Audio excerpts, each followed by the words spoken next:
Nah, dalam kasus Saiful Jamil ini, jadi dalam tangkap tangan atau bukan? Dalam kasus Saiful Jamil ini yang harus diperjelas oleh pihak kepolisian yang mohon maaf mungkin saya miss, tapi sampai hari ini saya nggak nemu. Iya. Kan yang mau ditangkap supirnya atau asistennya. Asisnya ya. Apakah asistennya sudah ditetapkan sebagai tersangka? Iya. Kayaknya belum waktu itu. Seandainya sudah, Iya. maka dia boleh menangkap tersangka. Iya. Sudah jadi pertanyaan besar. Bahkan secara hukum saya boleh bilang hampir pasti polisi salah karena belum jadi tersangka. Itu. Ya mau nggak mau bang, yang boleh ditangkap cuma tersangka kecuali tangkap tangan. Itu apalagi ke si Saiful Jamil itu apalagi ke Saiful Jamilnya bang. Dan salah satu yang mengejutkan, konyol bahkan kalau saya boleh bilang, mau nangkap seseorang terlepas tangkap tangan atau penangkapan biasa. Kok ia nggak tahu di dalam itu ada orang lain? Iya. Siapa yang blunder nih? Ya keterangan polisi. Oke. Iya kan? Saya langsung, saya boleh bilang mungkin negatif thinking. Ini sih mau cuci tangan. Karena nyata orang yang katanya bukan polisi itu melakukan tindak-tindakan yang sebagai polisi aja nggak boleh, nggak patut. Gitu. Maka mau mengesankan, anggota kami kalau itu bukan. Kan malah jadi blunder. Seandainya dia polisi, blunder. Seandainya dia bukan polisi, lebih blunder lagi. Percaya nggak bahwa dibuka, ini ternyata anggota kami, salah, kami proses. Itu loh bang, menjaga kehormatan. Harusnya begitu bukan ya. Tutup-tutupin. Publik malah akan merespon, wah top, dia ngakuin kesalahan anggotanya. Kalau perlu ada atasannya juga salah, mengakui salah, melakukan proses hukum. Kalau perlu nanti diumumkan, jatuhkan sanksi ini. Udah, gitu loh jaga kehormatan. Bukan ditutup-tutupin.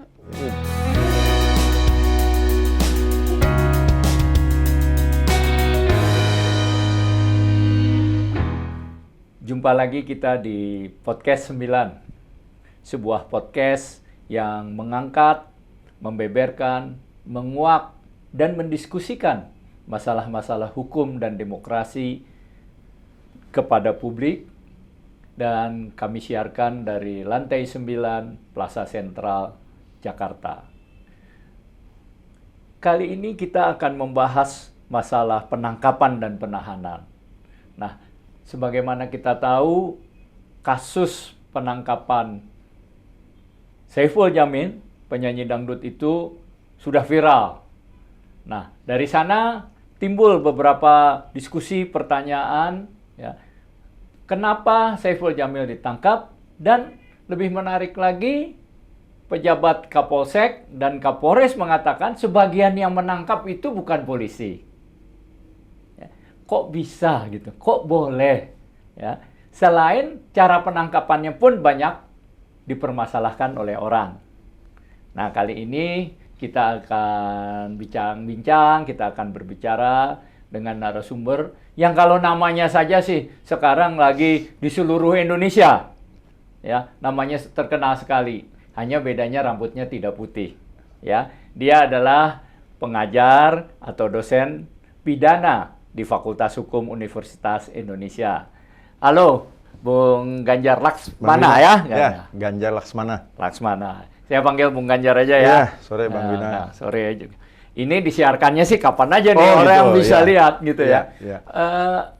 Anda udah lihat ya itu videonya penangkapannya penyanyi dangdut Saiful Jamil itu ya? Iya, lihat Bang. Jadi kebetulan melintas di lini masa saya lah di salah satu media sosial.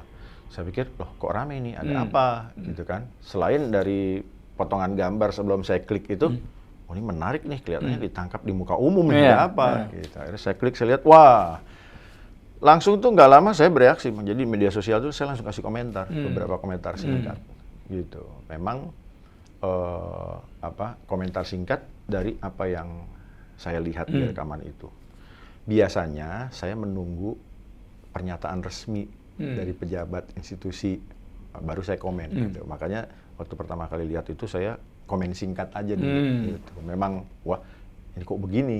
Gitu. Sebelum ada komen dari pihak kepolisian, apa impresi Anda melihat penangkapan itu? Pertama begini Bang, jadi dari tayangan yang viral itu, ini kan ada peristiwa mobil disamperin gitu, diparanin kalau kata orang Betawi, digedor-gedor, orangnya disuruh turun, suruh buka kaca. Saya bilang, ini kenapa? Karena saya lihat potongan judulnya kan penangkapan Saiful Jamil. Tapi kok tayangannya nggak kayak penangkapan? Ini kok kayak begal mau beraksi nih, gitu kan? Terus saya tonton kan pelan-pelan sampai pertama kali nonton tuh saya ulang sekali. Kok saya nggak ngelihat petugas menunjukkan identitas? Itu kan dulu PR-nya pertama. Jadi dalam suasana katakanlah negara ini yang begal sempat viral dan masih banyak, ini nggak ada bedanya sama begal. Jadi Anda sependapat dong sama Saiful Jamil kalau dia menganggap, wah ini begal nih, dia minta tolong polisi. Betul. Nih, gitu. Jadi besoknya kalau nggak salah atau 2 hari kemudian ada pemberitaan yang judulnya bilang bahwa Saiful Jamil kenapa dia nggak mau buka, karena saya pikir begal. Saya langsung bilang, saya komen, betul, nggak ada bedanya dengan begal itu caranya.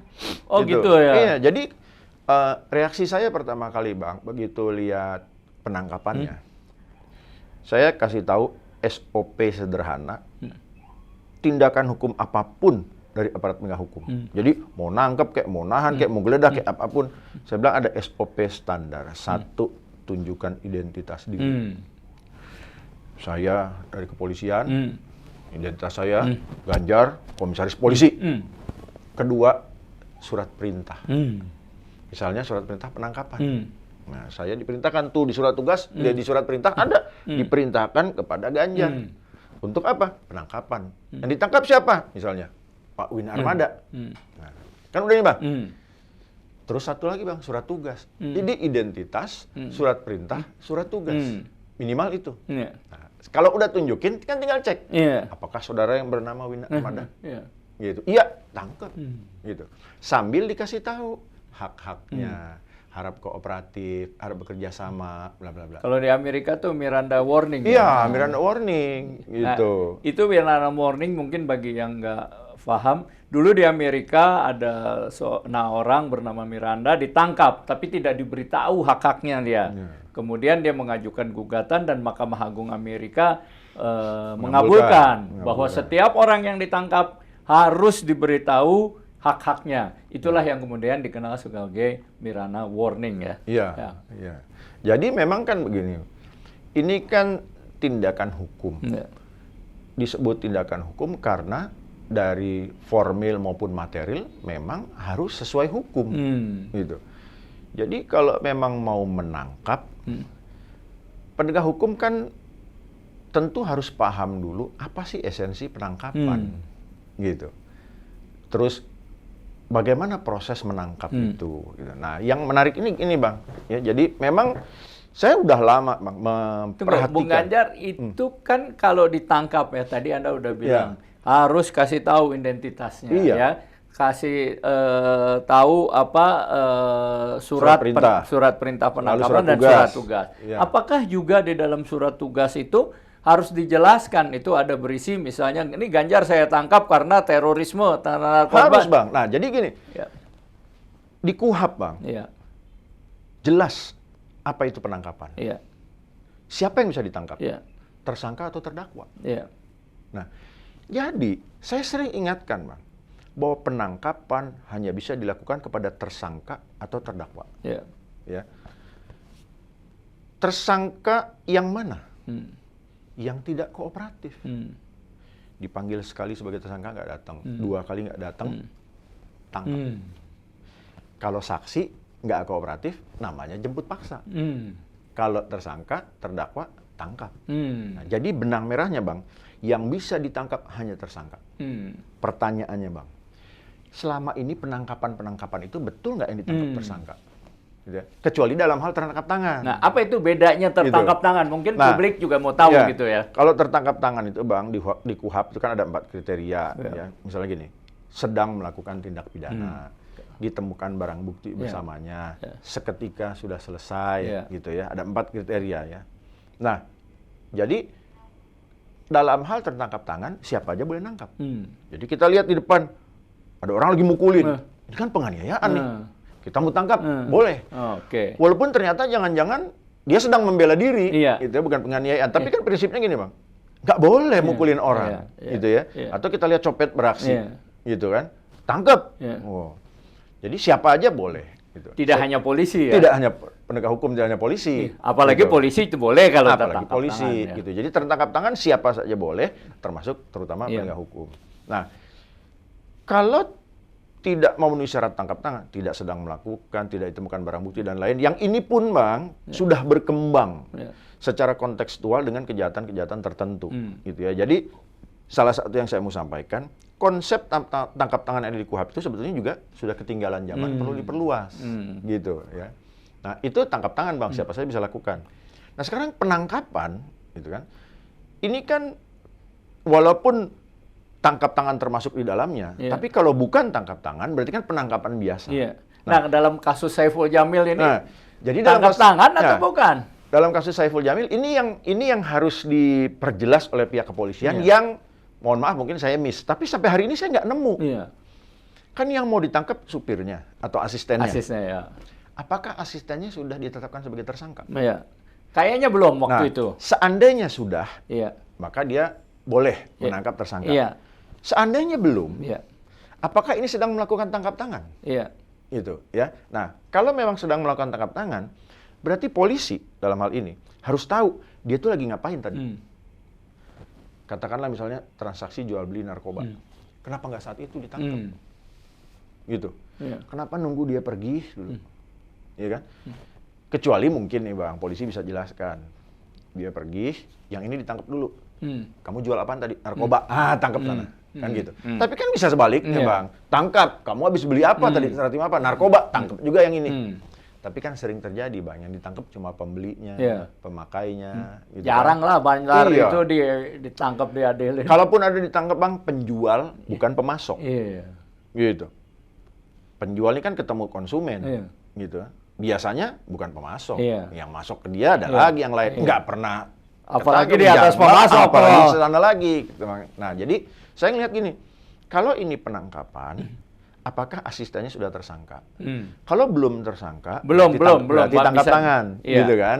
Nah, kalau jadi kita berandai nih Bang, kita kupas. Kalau tangkap tangan, emang apa yang belum lama ini dia lakukan? Ya kan bisa itu tadi, sedang melakukan. Mungkin abis ketahuan mau ditangkap kabur, ya udah dikejar, gitu ya. Itu masih tangkap tangan, gitu kan? Atau ditemukan barang bukti bersamanya atau baru selesai. Nah, kalau itu bukan tangkap tangan, Bang, penangkapan. Nah, ini yang lebih bahaya lagi nih, Bang. Harus ditetapkan dulu sebagai tersangka. Gitu kan? Berarti kan istilahnya case building ya, Bang. Nemu, ngikutin, ngintai. Udah jual beli. Atau mungkin ada informasi. Ada orang baru beli tuh. Namanya si X. Nah, berarti kan saya membayangkan polisi ini mantau, nguntit, gitu kan? Harusnya Bang, ditetapkan tersangka, dipanggil, gitu. Sekali, dua kali nggak datang, ditangkap, gitu. Kan kelihatannya nggak ada ini Bang, nggak begini kelihatannya kan, gitu. Jadi dari situ aja sudah jadi pertanyaan besar. Bahkan secara hukum saya boleh bilang, hampir pasti polisi salah, karena belum jadi tersangka, gitu. Ya mau nggak mau Bang, yang boleh tangkap cuma tersangka, kecuali tangkap tangan. Itu apalagi ke si Saiful Jamil itu apalagi ke Saiful Jamilnya, Bang. Dan salah satu yang mengejutkan, konyol bahkan kalau saya boleh bilang, mau nangkap seseorang, terlepas tangkap tangan atau penangkapan biasa. Kok ia nggak tahu di dalam itu ada orang lain? Orang lain itu bahkan seorang public figure, kok bisa nggak tahu? Jadi saya sampai bilang, ini pengintaian sampai proses penangkapannya ugal-ugalan, gitu. Berantakan bener ini, Bang. Nggak profesional banget dong. Wah, boro-boro profesional, Bang. Apalagi, tambah lagi apa, Bang? Sampai ada orang lain ikut terlibat. Nah, itu polisi kok bisa bilang, maksud saya Kapolsek maupun Kapolresnya bilang, sebagian itu bukan polisi, sedang kami selidiki. Nah, ini gimana nih? Kok pertanyaan saya, kalau dia bukan polisi, kok dia tahu informasi ada penangkapan? Kedua, kalau dia ikut nangkap, kok polisi membiarkan, kan? Tidak mencegah, gitu kan? Kan ini nggak boleh, gitu kan? Jadi saya ngelihat gini, Bang. Saya mencoba memaklumi situasinya, ya. Gini sekarang, Bang. Seandainya itu begal, nggak mungkin dong, Bang, ada orang ikut-ikut mau ngebegal, nggak mungkin. Berarti kalaupun itu orang lain ini tahu bahwa ini adalah tindakan hukum oleh aparat. Maka dia ikutan membantu. Ya. Kan gitu. Ya. Nah, tapi Bang, ini kan penangkapan oleh aparat penegak hukum yang seharusnya kepada tersangka. Ya. Kalau orang lain mau terlibat nggak boleh dong, Iya. Bang. Gitu. Ya kan? Kecuali ada orangnya kabur, bantu mengejegal apa gitu. Lah ini kan udah ada aparatnya. Harusnya aparatnya nunjukin ke polisian, minggir. Gitu. Ya kan? Apalagi kan Kalau udah kecegat, udah berhenti gitu kan. harusnya kan harus ada, kalau dia bukan tertangkap tangan, kan harus sudah jelas sasarannya Iya. siapa, kesangkaannya, Iya, dugaannya betul. apa. Kan kalau si Saiful Jamil kan dia ya sebagai penyanyi dangdut dia sudah diperiksa urinnya air seninya, Iya, belakangan. rambutnya Iya. belakangan setelah Iya, ditangkap kan tidak terbukti Tidak narkoba terbukti. dan dilepaskan Iya, gitu ya. iya. Nah, kok itu tadi polisi kok menangkap, tanda kutip tadi Iya, menangkap iya. orang yang tidak bersalah, yang harusnya kalau mau tadi Iya. apa dia sudah tersangka bukan, kalau Iya. bukan tersangka kan tertangkap tangan, Iya. tertangkap tangan tidak Iya. orangnya salah, Iya. tapi diperlakukan gitu sampai menurut pengakuan si Saiful Iya. Jamil sendiri sampai ditodong pistol, sampai Iya. di apa gitu, Betul. dan sampai dimaki-maki gitu loh. Iya. Nah, Anda melihat gimana nih polisi? Nah, jadi saya khawatir, Bang, ada dua masalah Iya. di kasus penangkapan kemarin itu ya. Yang juga pada umumnya banyak terjadi nih, Bang, di penangkapan. Banyak pada ya, umumnya. kayak gitu? Banyak terjadi, Bang. Oh. Jadi gini, satu secara hukum, Bang, ya. Ini proses formilnya tidak sah Oh. ketika yang ditangkap bukan tersangka. Nah, pengertian bukan proses OTT. formil ini apa nih? Mungkin Ya, jadi awam perlu tahu Hukum juga. acaranya, Bang. Oke. Gitu ya. Seseorang diduga melakukan tindak pidana. Itu sebabnya harus ditetapkan dulu sebagai tersangka. Iya. Fix dia pelaku tindak pidana. Ya. Ditangkap karena Iya. tidak kooperatif. Iya. Kan gitu Iya, ya. iya. Nah, artinya apa? Yang boleh ditangkap seperti saya bilang tadi hanya tersangka. Apakah ini sudah tersangka? Belum. Maka penangkapannya Secara formilnya secara nggak. formil penangkapannya cacat. Ya. Kan gitu. Ya. Plus lagi, Bang, cara menangkap Hmm. gedor-gedor, Hmm. ada kekerasan Hmm. sampai di ya kan kalau di situ saya tidak melihat perlawanan yang sangat membahayakan aparat penegak hukum, polisi. Ngeluarin pisau, nyambut pistol, kan enggak. Iya. Tangan kosong. Iya. Bahkan petugasnya setelah nurunin Saiful Jamil turun naik Ya. gitu kan, ngebekuk gitu. Iya. Hampir tidak ada perlawanan. Gitu kan. Nah, jadi kekerasan yang dilakukan oleh petugas tidak beralasan. Ya. Kecuali yang mau ditangkap ngelawan. Ada bahaya kepada si petugas. Kan gitu. Ya. Kalau yang mau ditangkap sekedar lari saja, Bang, kan nggak boleh ujuk-ujuk nembak. Kan gitu. Apalagi ini dia nggak menunjukkan perlawanan yang membahayakan. Jadi tidak lari cukup. mesti ke atas dulu ya tembaknya. Tidak cukup alasan bagi polisi dalam konteks itu melakukan tindakan-tindakan yang masuk ranah kekerasan. Gitu. Kalau kemarin tuh udah masuk kekerasan loh. Kekerasan. Jadi makanya saya bilang ini, Bang, penegak hukum kita ini mesti paham esensi penangkapan itu apa sih? Iya. Kan gitu. Nah, Kalau kita orang- ini tidak bicara secara hanya khusus soal penangkapan Saiful Jamil. Iya, tapi pada umumnya. Iya, pada Pada umumnya. Ini umumnya. ada trigger seperti ini, Iya. sekaligus kita memberikan edukasi ke Betul. masyarakat dan mungkin juga kepada Betul. polisi juga. Iya. Jadi kan gini, Bang. Misalnya penangkapan, ya. Istilah saya nih, Bang, dalam situasi normal, kan kita sering lihat, Bang, di TV. Kami dari kepolisian, tunjukin dong identitasnya. Saya Ganjar dari kepolisian. Nah, tunjukin identitas, ini bukti. Saya anggota kepolisian. 2 surat perintahnya. Diperintahkan untuk melakukan penangkapan. Di surat perintahnya jelas siapa yang memerintahkan, siapa yang diperintahkan, dan diperintahkan untuk apa. 3 poin itu yang utama. Yang memerintahkan mungkin komandannya, Kapolres, Kasat Serse. Yang diperintahkan saya tuh, nama saya ada tuh. Tadi identitas saya ada kan? Gitu. Kan nyambung jadi, Bang. Satu lagi, Bang, surat tugas. Ya kan? Ada surat perintah penangkapan, lahir surat tugas. Karena nggak mungkin dia diperintahkan sendirian. Buat nangkep tuh mungkin 1 regu, ber-5, ber-10. Nah, surat tugas itu nyantumin tuh semua petugas. Nah, maka, Bang, kalau saat nangkep ada orang lain, gitu ya, jangankan orang lain itu bukan polisi. Ada polisi yang namanya tidak tercantum saja di surat tugas, tidak sah. Gitu.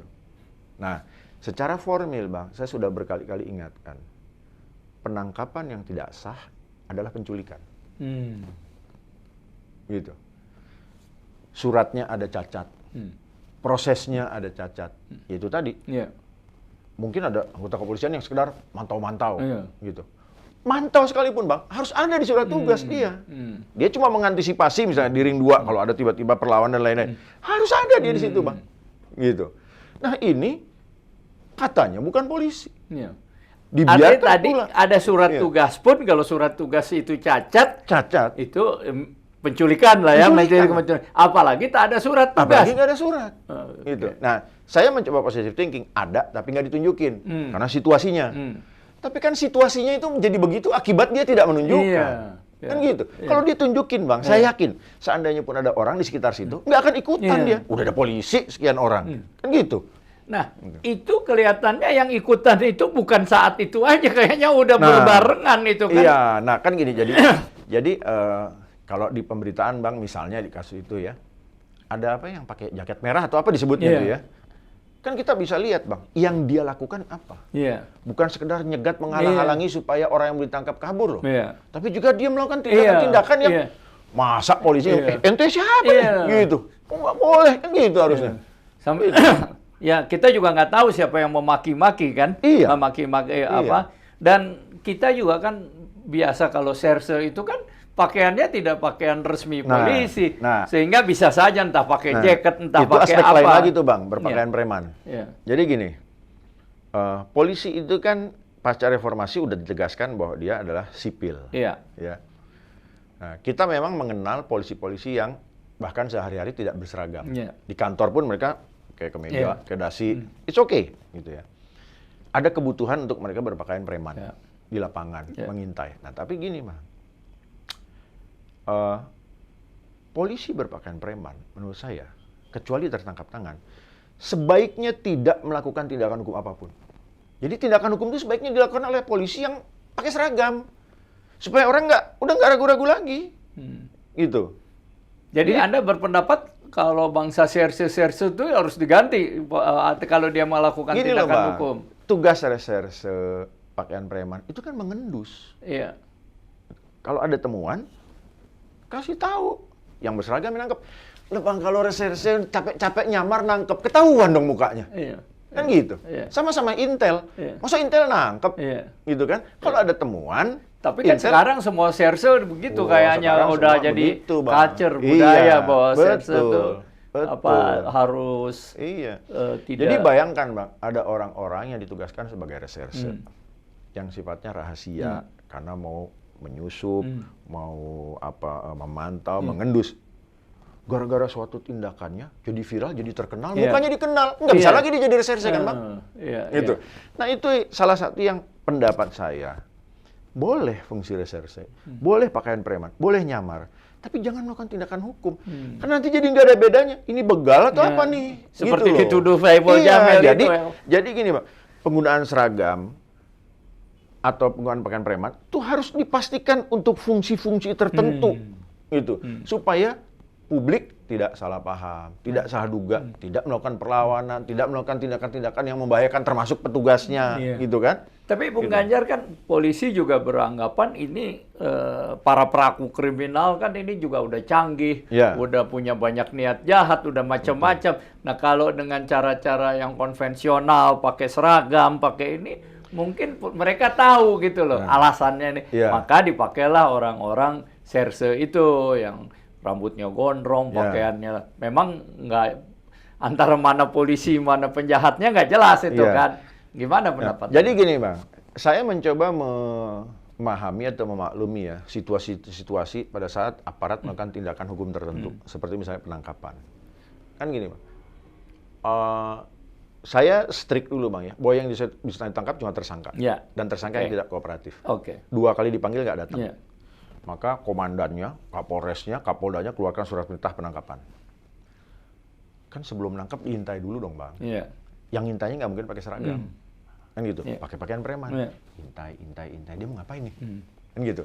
Kalau dia cuma jalan-jalan, ini, itu, dan lain-lain, ya, kasih tahu aja petugas berseragam. Datengin langsung. Perintah. Atau kalaupun dia mau nangkep, dia siapin seragam dong. Atau bareng gitu, ada yang preman, ada yang pakai seragam. Gitu kan. Begitu mau action, ini, kan supaya identitas intelnya, penyamarnya nggak kebuka kan Bang. Kan gitu. Jadi sekarang kan kita Intel pakai identitas lah, pakai kode-kode kan, gitu kan, Iya. jadi kacau nih, Iya, gitu iya. ya. Jadi saya mencoba memaklumi bahwa Anda tuh yakin ya kalau dengan seragam tetap dapat memberantas kejahatan di jalanan di mana? Nah, gini Bang, jadi kita bicara prosedural dulu, Iya. gitu ya. Bahwa dalam situasi kondisi tertentu, tentu berpakaian preman dibutuhkan. Tentu berpakaian preman apa boleh buat melakukan tindakan tertentu. Iya. Gitu kan? Iya. Nah, tapi kalau kita balik lagi Bang, yang bisa ditangkap cuma tersangka. Iya. Ya. Orang kalau udah jadi tersangka dia harus dikasih tahu Iya. dia tersangka, Iya. gitu kan? Sehingga dia juga hati-hati ke sana kemari. Nah, maka gini Bang, kalau mau nangkep tersangka kan gini, dipantau dulu biar dia nggak kabur. Paspornya sudah diblokir, gitu kan? Sudah dicekal, Iya. sudah ini, sudah itu, kan sudah dipantau. Jadi waktu nangkap itu bagaimana caranya semaksimal mungkin tidak ada perlawanan.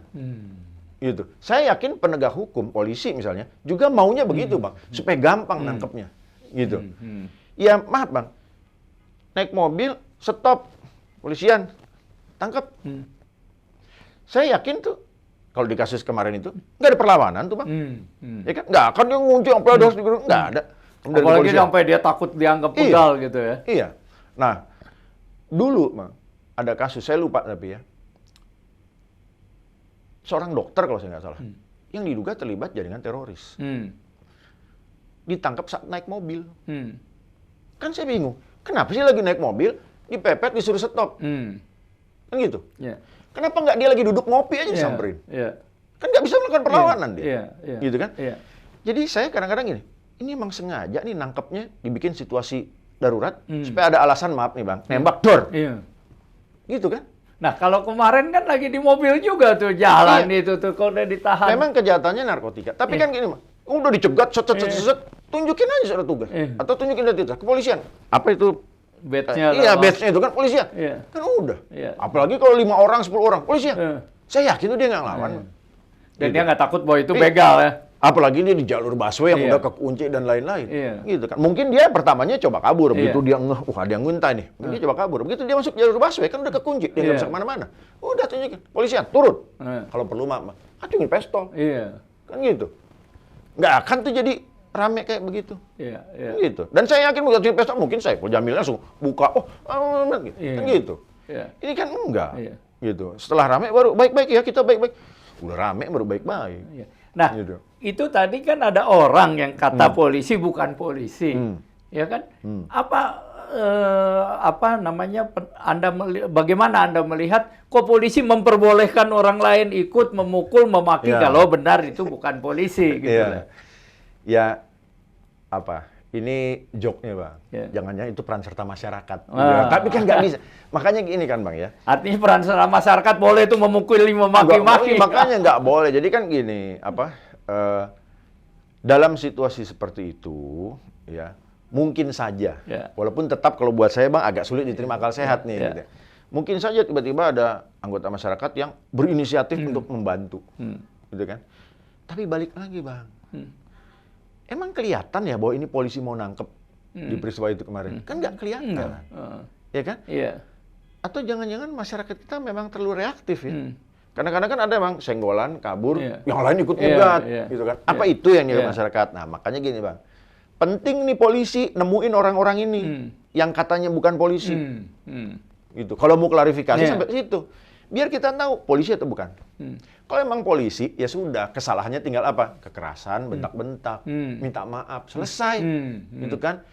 Saya menduga bilang bukan polisi, karena di rekaman tampak dia melakukan tindakan-tindakan tertentu yang memang salah. Terus polisi seakan mau cuci tangan. Oh, itu bukan polisi.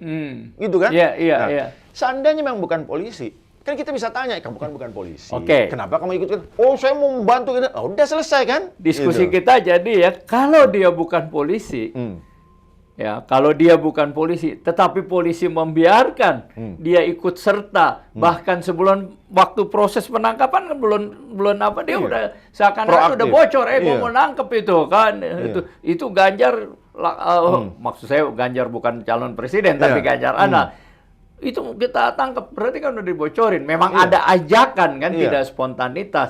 Nah, dan ikut maki-maki juga nih. Iya. Apa yang sebenarnya terjadi pada polisi yang ikut menangkap? Apa itu kok orang membiarkan atau mengajak orang? Jadi gini Bang, sambil menjawab pertanyaan Abang tadi ya. Ini ada suasana kebatinan masyarakat kita yang perlu kita pahami bersama, termasuk petugas kepolisian. Masyarakat kita ini kan sekarang reaktif, bahkan punitif, gitu kan. Dia ngomong, oh tuh penjahat tuh, Langsung. Oh, lalu anggota masyarakat ikut membantu. Tapi Abang tahu nggak, polisi tahu nggak, bahwa di luar sana terjadi. Hanya gara-gara kita senggolan, Abang kabur, saya teriakin, maling tuh.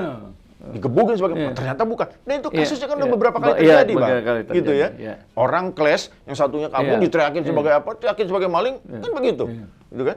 Nah, jadi aparat penegak hukum harus berhati-hati.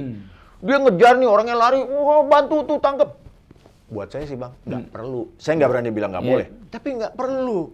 Nah, polisi ada di mana-mana, kontak aja pakai radio, ini mau lari menuju arah sini, cegat oleh kepolisian. Gitu kan, pakai mobil patroli yang jelas identitasnya. Itu. Jadi kalau sampai dia bocorin, ya itu nggak bisa dibenarkan.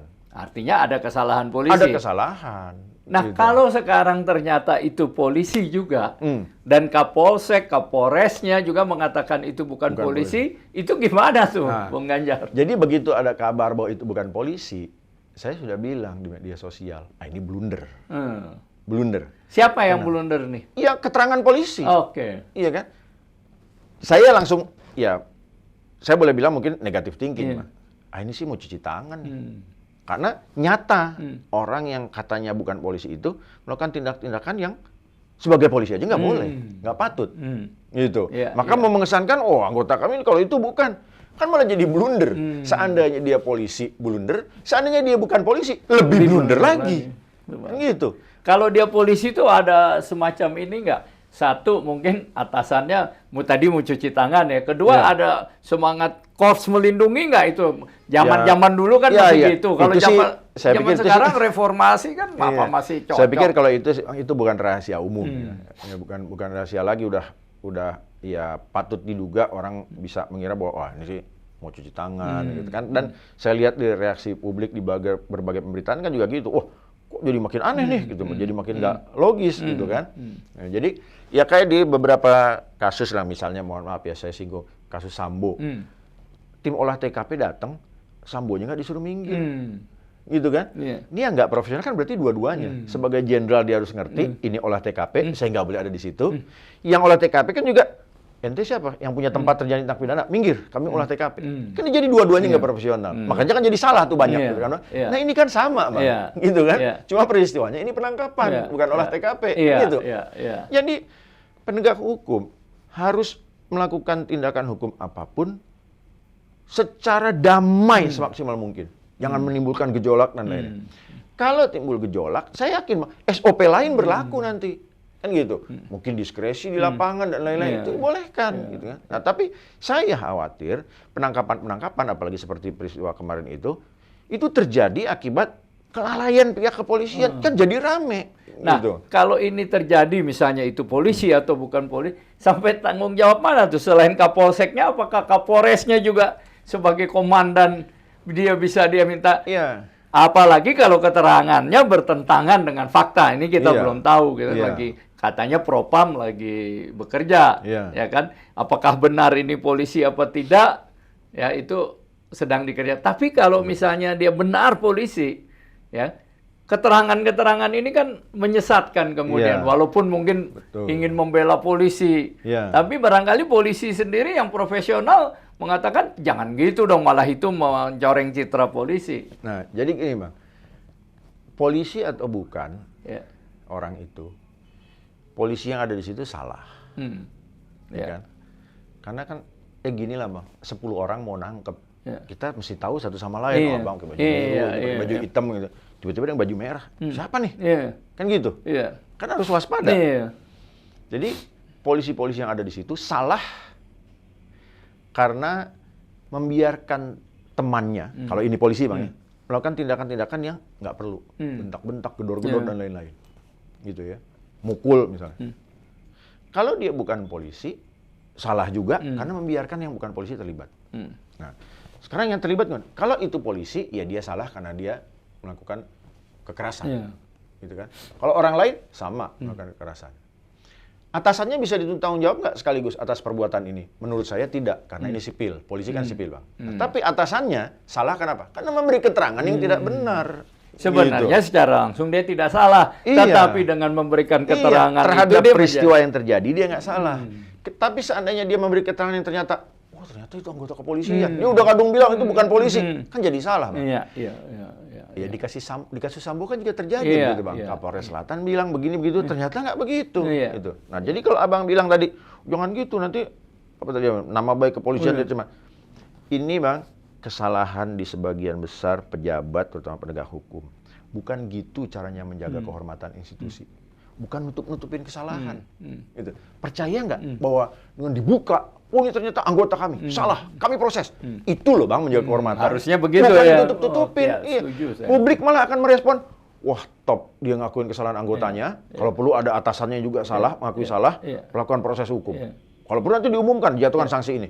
Udah, gitu loh jaga kehormatan. Bukan ditutup-tutupin, gitu. Ditutup-tutupin. Iya kalau benar, iya kalau diproses. Kalau enggak, wah itu bom waktu kan, Bang. Nah, Gitu. polisi sendiri perlu nggak tuh mengeluarkan pesol menodong udah tidak berdaya kemudian pakai borgol segala? Ya. Nah, jadi gini, ini kan kejahatan narkotika, Bang. Iya. Ya, ternyata Iya. memang di kejahatan-kejahatan tertentu, terutama kejahatan narkotika, misalnya ya teroris gitu kan. Ini kan dipercaya ini jaringan, gitu kan. Yang tidak jarang punya gerombolan, pelaku kekerasan, punya senjata dan lain-lain. Nah, tapi ingat, Bang, tujuan nangkep itu apa? Ya, kalau tidak ada perlawanan, tidak perlu ada ngacungin pistol, kan gitu. Begitu ada indikasi perlawanan, acungin pistol, betul. Atau bisa dijamin nggak dengan acungin pistol langsung dia takluk? Ya kalau dia sudah takluk, Bang, ya taruh pistolnya segera, kan gitu. Jadi penangkapan itu kan pingin tanda kutip, Bang, ya, melumpuhkan orang yang ditangkap. Melumpuhkan itu kalau dia ada perlawanan. Kalau dia nggak ada perlawanan, begitu datang, jangan-jangan begitu ketemu saudara turun ke kepolisian, jangan-jangan dia diem. Ya udah nggak perlu ngeluarin pistol, gitu kan? Kalaupun mau ngeluarin pistol, Bang, mungkin bukan orang yang ini, ring 2-nya yang siap-siap, gitu kan? Jadi orang nggak ujuk-ujuk merasa tanya, ini kenapa ada depan saya ada senjata nih, gitu. Iya. Itu ya sampai apa perlu tidaknya pistol. Betul. Tapi saya ini kok melihat ada nggak kemungkinan ini si polisi sebenarnya tahu itu udah Saiful Jamil walaupun dia penyanyi dangdut ya, punya kelas dangdut gitu ya. Tapi dia public figure gitu loh. Polisinya ingin mencari nama nih, public figure nih gitu. Atau memang polisi nggak tahu sama sekali itu Saiful Jamil. Dua-duanya juga salah nih menurut saya. Tahu apa nggak tahu? Tahu salah, nggak tahu lebih salah lagi. Gitu. Bagaimana mungkin mau menangkap, nggak tahu ada orang lain, nggak tahu orang lain itu public figure dan lain-lain. Walaupun saya tetap mencoba memahami gini, Bang. Ya seterkenal-terkenalnya seorang artis siapapun itu, tetap ada yang nggak kenal, gitu kan? Nah, mungkin petugas ini nggak kenal. Tapi kalaupun nggak kenal artis Saiful Jamil, kan dia tahu ada orang lain. Maka dia harus berhati-hati terhadap orang lain yang bukan tujuan penangkapannya. Kan gitu. Walaupun dia juga harus jaga-jaga, jangan-jangan orang ini terlibat. Gitu kan, dengan satu mobil pasti ada hubungan tertentu nih. Kan gitu. Tapi apapun itu, Bang, yang mau ditangkap yang situ harus dilumpuhkan, yang ini dipisahkan. Kan gitu. Bahkan kalau perlu, makanya saya bilang tadi, Bang, kenapa sih nangkap itu harus dalam kondisi-kondisi yang orang bisa ngelawan lah inilah itu. Kenapa nggak dia lagi duduk di rumahnya, kan atau di tempat lain yang kira-kira kecil kemungkinan dia melakukan perlawanan, kecil kemungkinan orang di sekitarnya jadi bereaksi, gitu kan ya. Menurut saya kan itu harusnya bisa dilakukan. Jadi dengan kemampuan polisi yang saya tahu, Bang, yang sebetulnya polisi-polisi kita ini jago, Bang, gitu ya. Dengan kemampuannya mereka termasuk bisa antisipasi. Misalnya mau ditangkap siapa? Oh, ini orang yang punya riwayat perlawanan. Ya, harus disiapkan. Atau orangnya nggak punya riwayat perlawanan, tapi cenderung berada di tempat yang masyarakat sering reaktif tuh. Gitu kan ya. Mau nangkep, siapa di Papua tuh? Laborasi Torus. Ternyata masyarakatnya ngelindungin dia. Itu kan polisi harus mengendus. Itu kan yang mau gue tangkap nih cenderung orang yang dihormati di sekitarnya nih. Jadi kalau kita tangkap di situ, kita mesti nyiapin pasukan untuk antisipasi. Kan gitu, Bang. Dan saya yakin polisi kita tuh punya kemampuan membaca situasi itu, gitu. Tapi kenapa terjadi begini, gitu kan? Nah, itu yang saya jadi pertanyaan. Jadi kalau Abang bilang, apa mau viral, mau biarin begitu, ya tapi kan jadinya blunder, Bang. Gitu kan? Sudahlah secara hukum salah, secara sosial, kepercayaan publik terhadap kepolisian kan jadi goyang. Gitu ya. Nah, kan ada juga yang bilang ya, Bung Ganjar, ini narkoba nih salah satu kejahatan yang besar di satu sisi. Tapi di lain pihak juga mudah membuat polisi tergiur gitu loh. Kejahatan-kejahatan yang barangkali memungkinkan untuk bisa tawar-menawar untuk apakah ada kemungkinan semacam itu? Ya, jadi gini, Bang. Kemungkinan tawar-menawar itu selalu ada di kejahatan apapun. Nah, salah satu yang menarik, Bang, di kejahatan narkotika itu kan penangkapannya 3 kali 24 jam. Kok butuh 3 kali 24 jam sih? Gitu kan? Mau ngapain? Gitu. Kalau sampai berani nangkep, berarti sudah punya bukti cukup dan keyakinan bahwa orang ini terlibat suatu kejahatan. Ya kan? Kalau sudah perlu ditangkep, ya ditangkep. Kalau ada keperluan mengembangkan jaringan, melihat dia jaringannya siapa, ya jangan buru-buru ditangkap dulu dong, gitu kan? Kalau udah nemu, oh si A, jaringannya si B, jaringannya si C, jaringannya si D, ya tangkapnya waktu mereka sendiri-sendiri dong, gitu. Ya gini, saya ngerti bahwa kok tampak mudah kalau saya ngomong, di lapangan beda lagi. Tapi kan balik lagi, Bang, polisi kita itu punya kok kemampuan. Untuk gitu kan? Melakukan itu untuk ya, mengantisipasi, membaca, menganalisis, mempersiapkan dan lain-lain, punya kok kemampuan itu. Gitu. Nah, Bung Ganjar, saya juga dengar banyak sebenarnya ini polisi karena lagi viral aja. Sebenarnya yang tidak viral banyak juga kejadian semacam ini. Gimana nih menurut pandangan kan Anda atau pengalaman Bung Ganjar? Akhirnya masyarakat kan jadi rame. Wah, ini pengalihan. Gitu kan, pengalihan isu atas ini, atas itu dan lain-lain. Cuma dicari yang kira-kira domino efeknya nggak terlalu dahsyat gitu kan. Yang kayak gini nih kan biasanya 2 minggu, 3 minggu udah orang lupa gitu kan. Kalau orang nggak lupa diciptakan kehebohan baru lagi gitu kan. Ya gini, Mang. Saya termasuk yang beranggapan bahwa penegakan hukum itu tidak bisa kan orang bilang jangan rame gitu. Nggak bisa, gitu. Simbol penegakan hukum itu kan timbangan, keseimbangan. Di masyarakat yang damai, timbangannya tenang.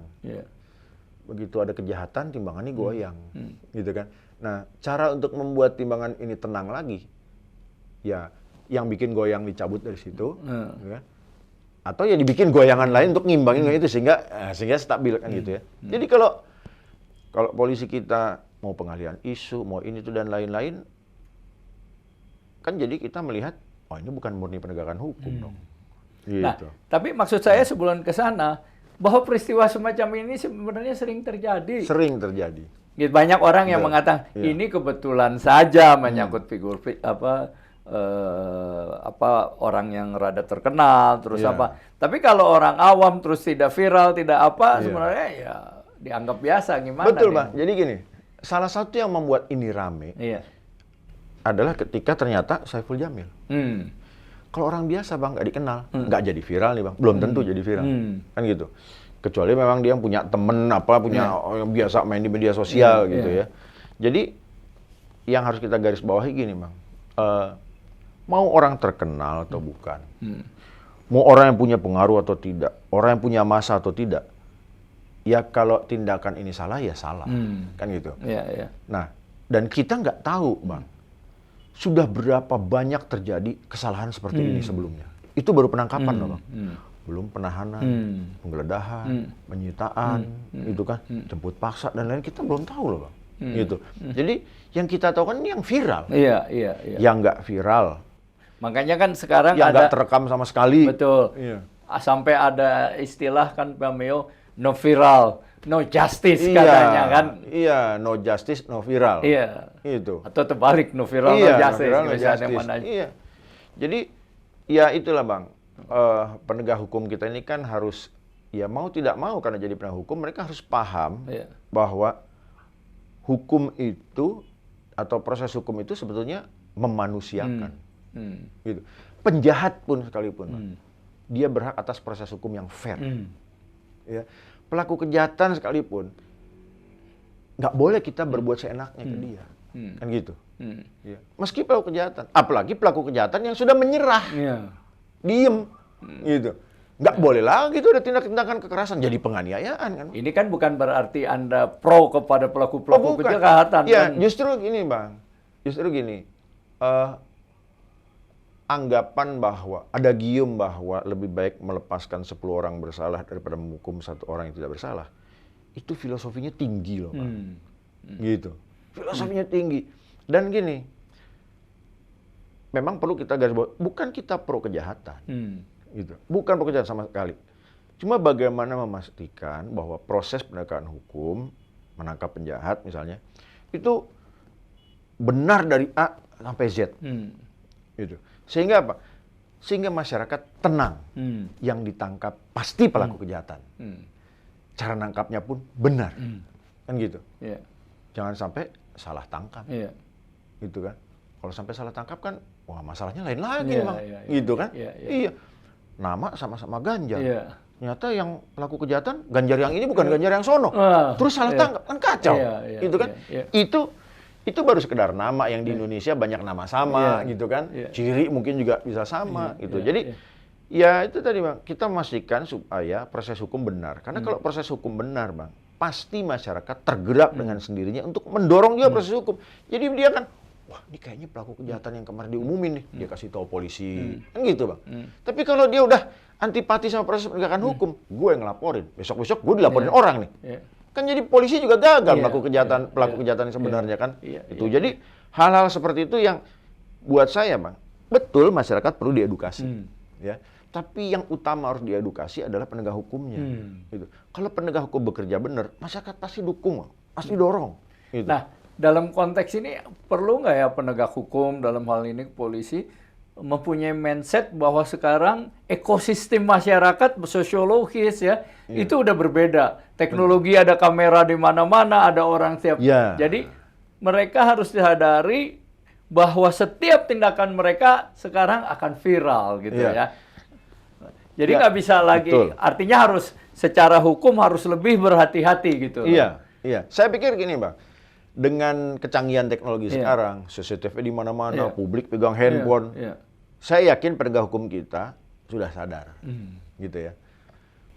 Jauh sebelum ada rekam-rekam viral Bang, saya di beberapa kesempatan saya bilang, kenapa polisi dianggap yang penegak hukum yang paling buruk dibanding jaksa dan hakim?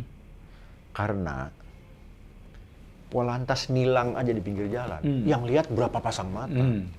Sementara kalau jaksa hakim ngaco, yang lihat kan cuma yang hadir di pengadilan, gitu. Jadi dari situ aja polisi tahu bahwa dia yang paling berisiko karena dia berhadapan dengan langsung masyarakat di lapangan. Kalau jaksa kan sama hakim di ruang sidang, Bang, gitu, atau di ruang pemeriksaan. Sedangkan polisi turun ke lapangan. Apalagi sekarang sudah ada pengawasan oleh masyarakat. Dia kan CCTV, kamera, handphone, dan lain-lain. Jadi harus sadar. Walaupun di sisi lain, ya publik kita juga harus diedukasi. Karena apa? Merekam, kalau cuma merekam, silakan merekam. Kalau mau cuma menyebarluaskan, silakan menyebarluaskan. Tapi jangan ditambahin dengan narasi-narasi yang gitu kan. Sehingga sibuklah penegak hukum kita nyari pelurusan, gitu kan ya. Walaupun, enggak, gimana cara ngelesnya ya? Kayak itu tadi Bang, begitu udah rame, ini bukan polisi. Kan jadi sibuk sama begitu. Gitu. Kalau dibilang, ya itu anggota kami melakukan kesalahan. Selesai Bang. Gitu. Sekarang sedang kami proses. Gitu. Ini kan Bung Ganjar kita bicara mengenai penangkapan yang di-trigger oleh kasus Saiful Jamil dan kritis kepada penyidik, kepada polisi. Ini kan karena kita juga mencintai polisi, kita ingin polisi kita benar, kita profesional gitu kan. Jadi kalaupun kita misalnya Anda berpendapat ada syaratnya, ada formal, ada ini karena kita ingin mencintai polisi dan polisi ingin melakukan supaya kita ingin polisi melakukan tindakan yang benar gitu ya. Yang utama gini Bang, supaya pelaku kejahatan kehilangan ruang gerak. Protes nggak bisa, apalagi ngelawan, gitu ya. Jadi kasarnya Bang, orang ditetapkan tersangka, mau pra-peradilan pun mikir, kan gitu. Ya kan? Mau ngelawan, mau ini itu mikir. Karena dari A sampai Z tindakan penegak hukum kita ini sah semua. Kan gitu. Lawful semua. Nggak ada lagi ruang untuk berdebat, apalagi ruang untuk melawan, kan gitu. Nah kalau udah kayak gitu kan Bang, pekerjaan penegak hukum lebih gampang, gitu. Karena semuanya udah jelas A sampai Z. Jadi kalau buat saya Bang, lebih baik proses itu tampak berlama-lama. Tapi karena polisi kita, penegak hukum kita berhati-hati. Kan gitu. Supaya tidak ada ruang perdebatan. Gitu. Ketimbang, wah buru, takut, nanti dia kabur, nanti dia... Ngapain sih takut orang kabur? Kan bisa dicekal. Kan paspor bisa gitu. Iya kan? Nah, itu baru penangkapan kan Bang. Belum yang lainnya. Gitu. Jadi kalau apa ya? Kalau buat saya begini, kita pengen polisi yang baik. Tapi polisi yang baik juga perlu dibantu oleh masyarakat yang baik. Itu sebabnya masyarakat juga perlu diedukasi. Kalau ada penegak hukum datang, apa yang harus dilakukan? Gitu. Makanya di salah satu kesempatan itu saya pernah bilang, penegak hukum punya SOP. Saya punya kontra SOP-nya. Gitu. Ditilang, apa yang harus dilakukan? Kan gitu, ya kan? Tiba-tiba polisi datang, apa yang harus ditanya? Polisi mau ini, mau itu, apa yang dilakukan? Dipanggil oleh penegak hukum, dipanggil oleh penyidik misalnya. Saya harus ngapain ya? Mesti ngerti tuh publik, mesti tahu. Gitu. Nggak cukup sekedar, saya nggak terlibat kok. Gitu. Betul, tapi saya memenuhi panggilan atau enggak nih ya? Gitu kan? Itu aja kan publik juga harus tahu. Gitu kan? Nah, tahu resikonya, gitu. Sehingga mau hadir atau tidak, dia udah punya bayangan apa resikonya kalau hadir, apa resikonya kalau tidak. Gitu. Nah itu yang begitu-begitu yang menurut saya ya pelan-pelan tapi pasti harus dilakukan supaya dua-duanya akhirnya profesional, masyarakatnya cerdas, polisinya makin profesional, gitu kan? Kalau nggak ada yang meluruskan, nggak ada yang mengkritik dan lain-lain, kan dia asik aja dengan kesalahan-kesalahan yang selama ini dilakukan, gitu. Nah yang kita tidak kehendaki kan, Bang, kesalahan ini menimbulkan korban, gitu. Dampaknya kan macam-macam. Kata orang nggak percaya sama hukum, enggak. Orang nggak percaya sama penegak hukum. Gitu. Nah, kalau belajar dari kasus ini, apa yang harus dilakukan oleh polisi terhadap kasus ini? Maksud saya instansi kepolisian, supaya kembali keseimbangan itu ada. Ya, jadi gini, Bang. Saya percaya aparat penegak hukum, kepolisian dalam hal ini punya SOP. Ya. Nah, cuma gini, Bang. SOP ini kadang-kadang sedemikian rahasianya, gitu ya. Ya, cobalah dikaji, dievaluasi. Apakah SOP-nya sudah benar, sudah cukup detail, gitu ya. Sehingga polisi di bawah yang melaksanakan tugas itu nggak perlu lagi bingung karena semuanya sudah detail di SOP. Namanya SOP kan, misalnya dia harus belok kanan atau belok kiri. Saya harus tarik napas atau tahan napas. Itu harus jelas, gitu loh. Nah, polisi perlu mengundang ahli untuk menilai apakah OP-nya sudah benar atau belum. Jangan bolak-balik rahasia, kami yang tahu. Iya, kami percaya Anda tahu, tapi Anda juga harus paham bahwa Anda juga manusia yang bisa salah bikin SOP, kan gitu, ada kekurangan dan lain-lain. Kita akademisi, masyarakat dan lain-lain juga tahu kelemahan masing-masing. Itu makanya saling melengkapi, kan gitu. Nah, kita kan sekarang berhadapan dengan penegak hukum yang aturan internal mereka tuh sakral sekali. Orang lain nggak boleh tahu, gitu. Padahal kan kita mau bantu, gitu. Apa yang kurang, gitu kan? Ya, saya yakinlah bahwa aparat penegak hukum kita, polisi terutama, punya kok kebutuhan untuk itu, mengundang orang ini dan lain-lain. Cuma ya perlu terus dikaji, gitu, Bang, ya, supaya semata-mata proses-proses itu semua jadinya lawful. Karena gini, Bang, kalau tidak sah, penangkapan yang tidak sah adalah penculikan. Penahanan yang tidak sah adalah penyanderaan. Begitu. Penggeledahan yang tidak sah adalah trespassing, masuk halaman pekarangan rumah tanpa izin, dan itu tindak pidana. Gitu kan? Penyitaan yang tidak sah, ini kalau nggak pencurian, penggelapan. Gitu. Nah, sekarang tidak sahnya mana? Kalau buat saya, Bang, dalam hukum acara, satu tanda baca saja salah, tidak sah. Gitu. Nah, tinggal tidak sahnya itu tidak sah administratif, atau tidak sah sehingga masuk ranah hukum pidana. Kayak tadi itu, nggak sah nangkepnya, ya udah lepasin lagi, bikin surat lagi, tangkep lagi. Atau nggak sah, penculikan berarti.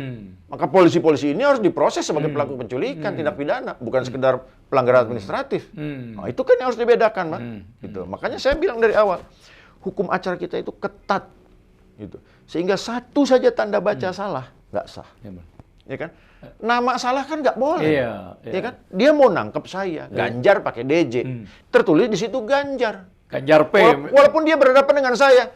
Pak Ganjar, betul namanya? Oh, Pak, nama saya salah tuh, Pak. Nama saya Ganjarnya pakai DJ, gitu. Ya udah pulang lagi, ketik suratnya, datang tangkap, kan gitu. Gitu. Sementara ngetik, ntar nih orang kabur. Ya tongkrongin dong, dipantau dong, dicegat, kan gitu. Bisa, gitu. Oke, Bung Ganjar, pertanyaan terakhir. Kira-kira pelajaran apa ya yang bisa kita ambil dari kasus ini, baik untuk masyarakat, untuk polisi, dan untuk semua, agar hukum kita nih lebih tertib, lebih masyarakat juga menaati hukum, polisi pun penegak hukum lebih aware terhadap kewajiban-kewajiban mereka. Apa yang ingin Anda kemukakan, kan? Yang utama sebetulnya dari sisi penegak hukumnya, Pak. Ya, penegak hukum itu memang harus paham hukum, ya, harus paham, supaya semua tindakannya lawful. Dengan tindakan yang lawful, kepercayaan publik tumbuh dan makin besar. Satu. Kedua, kalau aparat penegak hukum melakukan kesalahan, hendaknya tidak ditutup-tutupi. Bukan zamannya lagi ya. Iya, ya. karena tadi saya bilang, bukan begitu cara menjaga kehormatan. Bukan menutup-nutupi kesalahan. Buka, ada anggota kami melakukan kesalahan, sedang kami proses, nanti publik bisa memantau prosesnya. Itu orang, wah ini baru nih keterbukaan. Nah, itu kan sejalan dengan, ya sekarang ini dunia keterbukaan, kan, Pak. Tutup-tutupin malah makin curiga. Iya, gitu. Membangun kepercayaan adalah dengan memberi kesempatan orang lain menilai. Bukan menutup-nutupi sehingga apa yang menilai kalau ketutupan dia cuma ngelihat tembok, itu kan? Itu sih poinnya menurut saya yang penting. Terima kasih Bung Ganjar udah datang ke podcast kami, podcast 9, dan sudah memberikan dalam tanda kutip pencerahan terhadap kasus penahan ini. Sama-sama. Begitulah bincang-bincang kami dengan Bung Ganjar, seorang dosen di Fakultas Hukum Universitas Indonesia, mengenai aspek-aspek hukum pidana penahanan yang di-trigger oleh kasus penangkapan penyanyi dangdut Saiful Jamil. Mudah-mudahan bermanfaat buat kita semua. Oke, sampai jumpa pada kesempatan yang lain.